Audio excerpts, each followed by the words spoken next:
बिस्मिल्लाहिर्रहमानिर्रहीम। इब्तदा रब्बे करीम के इसमें अजीम से जो खालिक अर्ज़ समा है, मालिक शर्क व गर्ब, दरूद व सलाम शान कायनात जाने कायनात नबी मुकर्रम हज़रत मोहम्मद मुस्तफ़ा सल्लल्लाहु अलैहि वसल्लम पर आमिर उस्मान आदिल अपने यूट्यूब चैनल और ऑफिशियल फेसबुक पेज पर पाकिस्तान और दुनिया भर में बसने वाले सफ़ीरान वतन को सलाम अर्ज़ करता है। नाज़रीन, आप बहुत से मेरे चाहने वालों की, दोस्तों की ये फरमाइश थी कि मैं ज़िला गुजरात की जो सियासी सूरत हाल है नताइज के हवाले से उसके बारे में अपडेट करूं। तो हल्का है NA 64 गुजरात शहर, और जहां पर पुप्पो भतीजे के बीच बड़ा कड़ा मुकाबला था। और नाज़रीन, इसी तरह सूबाई हल्का है गुजरात शहर का PP 31 और कुंजाब वाला हल्का है सूबाई PP 32, जो कि चौधरी परवेज इलाही का एक मजबूत किला है। क्या नताइज रहे, जीत कौन रहा था रात 2 बजे तक, सुबह उठ के रिजल्ट कैसे पलटा गया, लाखों की लीड को कैसे शिकस्त में बदला गया, और नाज़रीन अब यहां क्या एहतजाज है, नताइज चैलेंज हो चुके हैं, गोलियां क्यों चली बीबी कैसरा इलाही के एहतजाजी कैंप में, कचहरी चौक में, ये जनाब सारी खबरें हैं। तो नाज़रीन, हल्का NA 64 गुजरात शहर का, जहां से कैसरा इलाही चौधरी परवेज इलाही की अहलिया और चौधरी शुजात हुसैन की हमशीरा सालिक शाफे की पुप्पो जान उम्मीदवार थी PTI की नामजद करता। इनके मद्दे मुकाबिल चौधरी सालिक हुसैन थे काफली के उम्मीदवार। नून लीग ने एक सीट एडजस्टमेंट कर ली थी, जहां मुकाबला नहीं किया।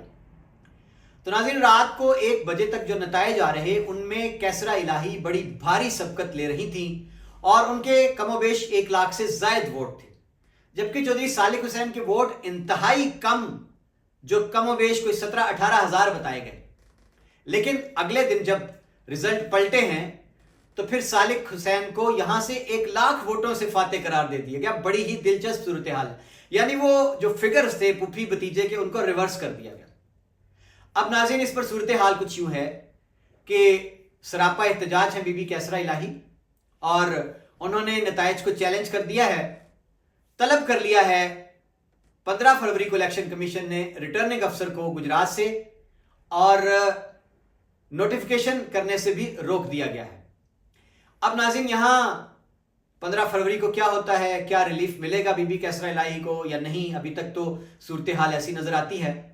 कैसरा इलाही ने शदीद एहतजाज, समीरा इलाही ने शदीद एहतजाज शुरू कर रखा है अपने कारकुनान को लेकर, और परसों बड़ा नाखुशगवार वाकया पेश आया कि जब कचहरी चौक में वो धरना दिए हुए थी RO के दफ्तर के बाहर, तो वहां से 2 गाड़ियां गुजरी जिन पर स्टिकर लगे थे सालिक शाफे के।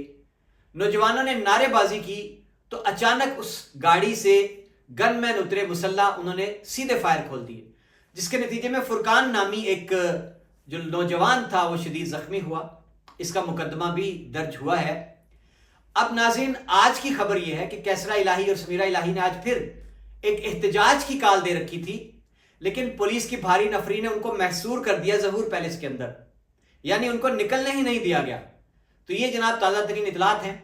अब बात करते हैं PP 31 गुजरात शहर की। नाज़रीन, यहां से चौधरी शुजात हुसैन के फर्जंद शाफे हुसैन के मद्दे मुकाबिल तहरीक इंसाफ ने टिकट दिया था इमरान खान के जानिसार साथी मुदस्सर मछियाना, जिनका ताल्लुक नवाही गांव मछियाना से है, और नताइज वही थे हस्बे हाल कि रात को 1 बजे तक मुदस्सर मछियाना भारी लीड से जीत रहे थे। अगली सुबह जनाब सब कुछ तलपट हो गया और शाफे हुसैन को यहां से 15-16 हजार वोटों की लीड से फाते करार दे दिया गया। अब यहां भी सूरत हाल बिल्कुल ऐसी ही है। मुदस्सर मछियाना का दावा है कि उनके पास फार्म 45 पूरे हैं, जिनके मुताबिक वो जीते हुए हैं। और नाज़रीन, खबरें ये हैं कि इस हल्के के नतीजे को भी चैलेंज कर दिया गया है। नाज़रीन, आगे बढ़ते हैं। सबसे दिलचस्प हल्का PP 32, जहां से चौधरी परवेज इलाही खुद उम्मीदवार थे सुप्रीम कोर्ट से जब उनको इलेक्शन लड़ने की इजाजत मिली। ये वो हल्का है जहां 1985 से लेकर 2018 तक मुतवातर 9 इलेक्शन में चौधरी परवेज इलाही एक इलेक्शन भी नहीं हारे। इस हल्के को उनका बड़ा मजबूत किला समझा जाता है, और इस बार भी रात 1 बजे तक जो नताइज थे बड़े वाज़े तौर पर यकतरफा चौधरी परवेज इलाही के हक में थे। लेकिन नाज़रीन, हैरानकुन तौर पर अगली सुबह नताइज यकसर बदल दिए गए और चौधरी सालिक हुसैन, जो कि 2 नशिस्तों पर उम्मीदवार थे, उनको यहां से फाते करार दे दिया गया, चौधरी परवेज इलाही को हरा दिया गया। तो जनाब, शुरीद यही है कि हल्का NA 64 गुजरात शहर और PP 31 और 32 ان کو بھی چیلنج کر دیا گیا ہے.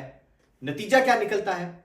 کیا پی ٹی آئی کے امیدواران پرویز الہی، کیسرا الہی، مدثر مچھیانہ کو عدالتوں سے، الیکشن کمیشن سے ریلیف ملتا نظر آتا ہے، یا پھر کہیں فیصلہ کر لیا گیا ہے کہ پورے پاکستان میں ریلیف دے دیا جائے لیکن چودھری شجاعت حسین کے بیٹوں کو ہر صورت ہارنے نہیں دینا؟